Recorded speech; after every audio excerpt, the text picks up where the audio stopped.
میرا اللہ تو اتنی بڑی قدرت والا.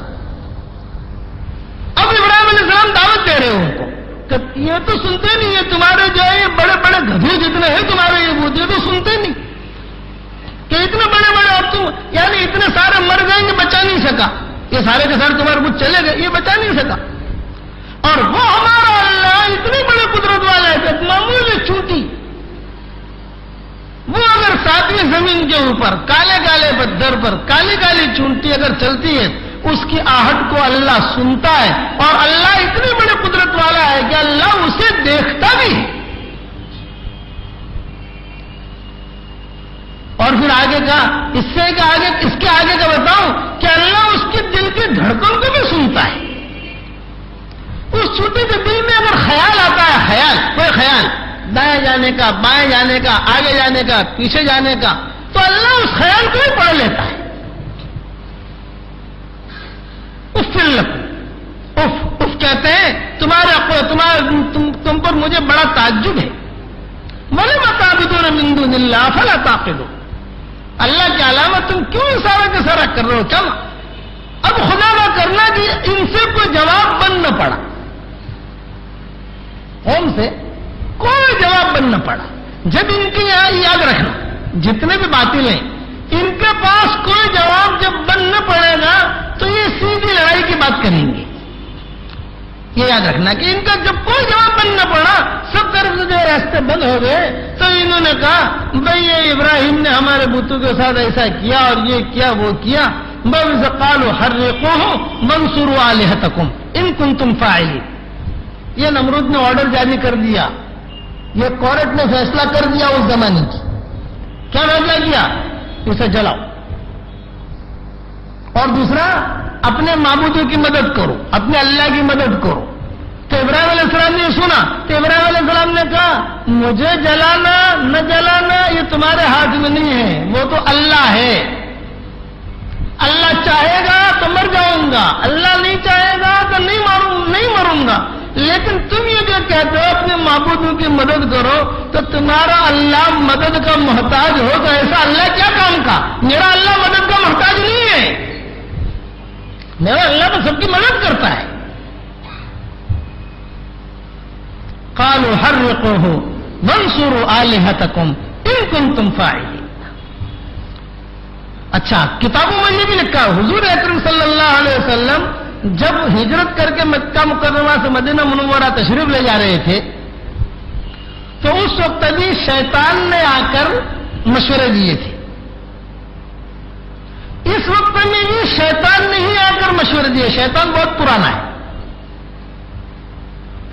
آدم علیہ السلام کو دیکھا نوح علیہ السلام کو دیکھا اور ہود علیہ السلام کو دیکھا صالح علیہ السلام کو دیکھا ابراہیم علیہ السلام کو دیکھا. وہ آیا اس لیے وہ حضور صلی اللہ علیہ وسلم کو بھی جب مشورہ کر رہے تھے نا مشرکین مکہ کیا کرنا چاہیے کیا نہیں کرنا چاہیے یہ ہے وہ ہے تو شیطان جو ہے وہ آیا امامہ پہن کر سرما لگا کر ہاتھ میں لاٹھی.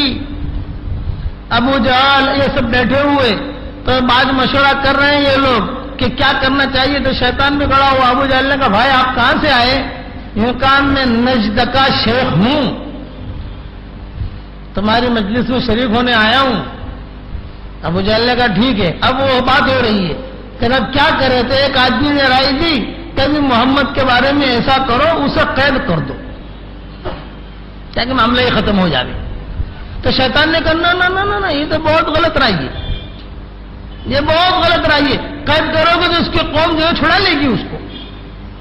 دوسرا جو رائے دی جلا وطن کر دو یعنی مکہ سے دوسری جگہ بھیج دو. شیطان نے کہا یہ بھی غلط رائے ہے. جلا وطن کرو گے تو اس کا دین تو پھیل جائے گا. یہ جہاں جائے گا اس کا دین پھیلے گا.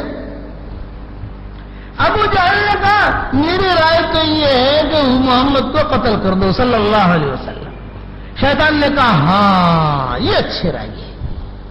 چونکہ دونوں بھائی تھے ابو جہل اور شیطان نے دونوں بھائی دو رائے اس نے پسند کی. یہی معاملہ ہوا حضرت ابراہیم کے ساتھ.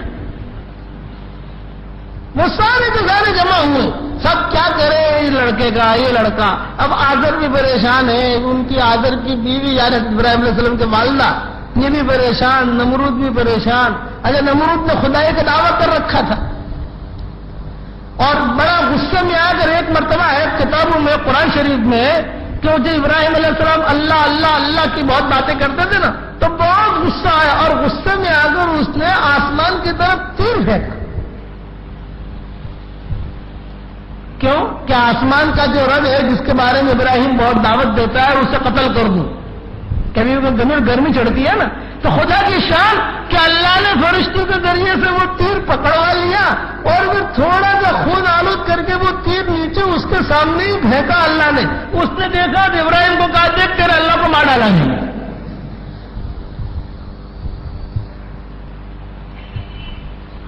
یہ اس کی تو اب وہ جو ہے تکبر میں ہے.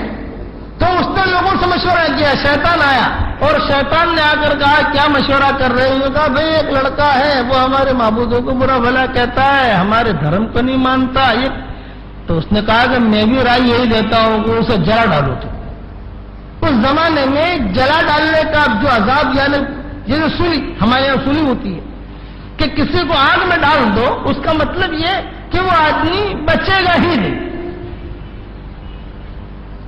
اب مورخین نے لکھا ہے اعلان کر دیا نمرود نے سارے ملک میں، عراق میں ایک تاریخ مقرر کر دی اور اعلان کیا، اور یہ اعلان کیا کہ اب لکڑیاں جمع کرنی شروع کرو.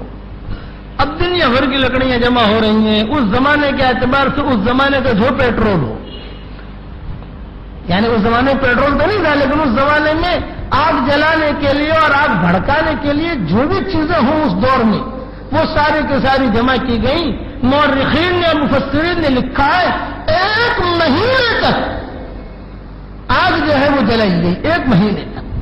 اور اتنی اس کو شعلے آسمان پر جانے لگے کہ مفسرین نے لکھا ہے اونچے سے اوپر اس کے اوپر سے تو پرندہ بھی اگر اڑتا نا وہ بھی کباب بن کر نیچے آ جاتا تھا.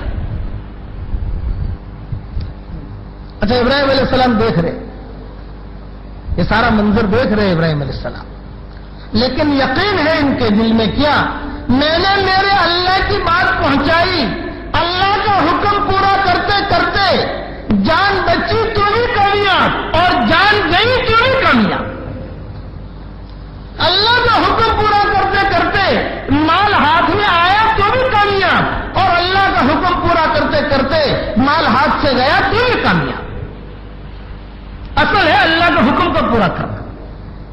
اللہ کا حکم پورا کرتے کرتے میں بچ گیا تو بھی کامیاب ہوں، اور اگر اللہ کا حکم پورا کرتے کرتے میری موت آ گئی تو بھی کامیاب ہوں. حضرت عثمان رضی اللہ تعالیٰ عنہ اللہ کا حکم پورا کرتے کرتے